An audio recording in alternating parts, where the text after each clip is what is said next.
Bonjour à tous, ça fait un petit moment que j'étais pas venue ici en vidéo et je reviens avec une vidéo un petit peu spéciale parce que c'est pas une vidéo de concours, c'est une vidéo de stage. Fin août, afin de préparer la nouvelle saison de concours et puis remettre un petit peu les choses au clair sur le cross, on a été faire un stage aux écuries de Chigny.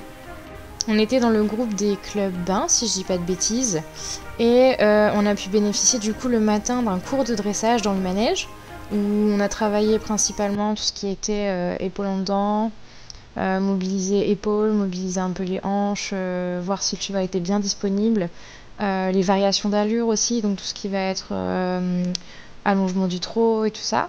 Je vais pas vous mentir, j'ai pas passé un super moment, la jument était très chaude, c'était pas super agréable pour moi, on va dire qu'elle a pas fait démonstration de ce qu'elle sait faire, mais on a bien appris, ça nous a fait du bien d'avoir un petit cours un peu par quelqu'un d'autre que notre coach habituel évidemment.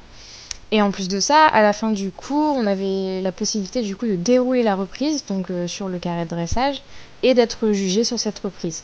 Bon, bah nous on a un peu triché parce qu'on s'y est repris à 3 fois pour dérouler la reprise parce que madame était tellement chaude que j'arrivais même pas à passer les exercices, donc c'était pas bénéfique, ça lui apprenait rien en fait, donc autant refaire l'exercice là où on a pêché pour sortir quelque chose de correct et surtout pas la laisser sur oh bah tu fais des bêtises, on s'arrête là quoi. Non, c'est mort. Du coup, voilà, on voit qu'elle s'agace un petit peu, notamment dans la tête. Et en fait, c'est rigolo de faire cette vidéo maintenant parce que je me rends compte des progrès qu'elle a fait depuis en fait, depuis septembre. Parce que maintenant, elle a gagné en stabilité, elle est beaucoup moins sur la défensive, elle chauffe beaucoup moins. On a fait du chemin. Du coup, on reste sur cette super expérience en dressage pour ensuite partir sur ce qu'on préfère, à savoir le cross. Parce qu'on va pas se mentir, le dressage c'est pas le plus intéressant, surtout pas avec Scarlett, c'est pas ce que je préfère. Donc on est parti sur le cross. Là pareil, la jument était très contente de retrouver le cross parce que je pense que, bah en fait j'en suis même sûre, on n'avait pas fait de cross depuis la motte. Donc depuis juillet, je crois que ça faisait un mois qu'elle n'avait pas vu de vrai cross quoi, qu'on n'avait pas refait un petit travail là-dessus. Donc elle était vraiment contente et j'ai bien fait de faire ce stage parce que sinon je pense que le premier complet on aurait eu vraiment du mal au niveau du chrono. D'ailleurs on a eu du mal au niveau du chrono mais bon ça c'est moi qui sais pas gérer comme d'habitude. On voit qu'elle est toujours un peu en train de secouer la tête et tout ça. Et c'est vrai que avec le travail qu'on a fait maintenant, j'ai enlevé le noseband et je trouve qu'elle secoue beaucoup moins la tête. Elle est beaucoup plus à l'écoute, beaucoup plus attentive. Mais avant, je le mettais parce qu'elle passait la langue au-dessus du mort et elle me trimballait partout comme pour rire, quoi. Et c'était pas possible, ça nous mettait en danger et tout ça. Et maintenant qu'on a travaillé un peu là-dessus, qu'elle se calme et qu'elle arrête de passer sa langue au-dessus du mort, je vois une nette différence depuis qu'elle ne l'a plus. On a changé de mort aussi sur l'obstacle, mais sur le cross, on est encore en pessoa parce que je veux quand même garder un petit peu de contrôle. Mais ça viendra. Donc là, on peut voir qu'on a fait différents dispositifs, on a travaillé dispositif après dispositif, et ça, j'ai trouvé ça super cool parce que ça nous permet de décomposer chaque élément et puis de les dédramatiser. Là, par exemple, le trou, c'était la première fois que je sautais un trou avec elle. Elle avait déjà sauté le trou de nos anciennes écuries avec mon copain, mais il y a 3 ans de ça, quoi. Du coup, elle avait déjà oublié.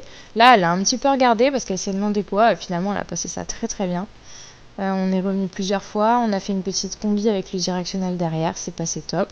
Là, il y avait un petit contre-haut pour le premier passage, on devait venir au trot, voir comment le cheval réagissait, pareil en descendant.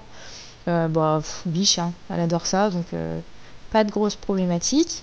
Et ensuite, on a enchaîné du coup le petit contre-haut avec le directionnel juste derrière, en combi, pour avoir un cheval droit et qui va vers son obstacle. Mission accomplie, elle n'a pas dérobé une seule fois, elle est restée droite. Au début, elle s'est demandé un petit peu quoi, mais une fois que je lui ai expliqué que c'était celui-là, c'était bon, c'était parti. Ensuite, on a un petit peu enchaîné. Et évidemment, la blonde que je suis, le dernier obstacle, j'ai pas compris dans quel sens il fallait le sauter. Du coup, j'ai fait une boucle de l'infini là pour revenir le sauter en montant alors qu'il fallait le sauter en descendant. Bref. Et là, on a travaillé ma bête noire, à savoir le saut dans l'eau. Parce que ça, en concours, ça nous a pêché. On a été éliminé 2 fois à Jardy à cause de ça. Et au final, on voit qu'il y a 0 problème. Donc je pense qu'il va falloir que je travaille sur moi pour arrêter de psychoter. Elle le saute très bien. Un petit panoramique, elle a très bien sauté aussi. On a fini ce stage sur une petite palissade et on s'est donné rendez-vous la semaine juste après, le 4 septembre, pour le premier concours complet des écuries de Chigny. En tout cas, si vous êtes du coin, que vous êtes complétiste, que vous cherchez un terrain d'entraînement ou alors une coach de CCE, n'hésitez pas à vous rendre et vous renseigner auprès de Mégane aux écuries de Chigny parce que franchement, Elle a un très très beau projet professionnel et franchement, je lui souhaite que d'aller super loin parce que elle a une belle équipe déjà qu'on prend plaisir à retrouver à chaque complet parce que c'est vrai que moi je fais beaucoup de complets toute seule en fait. Je pars juste avec mon copain qui est mon coach aussi, la jument, hein, puis les petits chiens. Mais c'est vrai que ça fait du bien d'avoir une petite équipe comme ça et puis de pas être tout seul en complet quoi. Franchement, c'est une super ambiance. À la mode, on n'était pas beaucoup cette année, mais je pense que l'année prochaine, on va être un peu plus nombreux. Alors, on se retrouve à la mode 2023 tous ensemble. Allez, salut!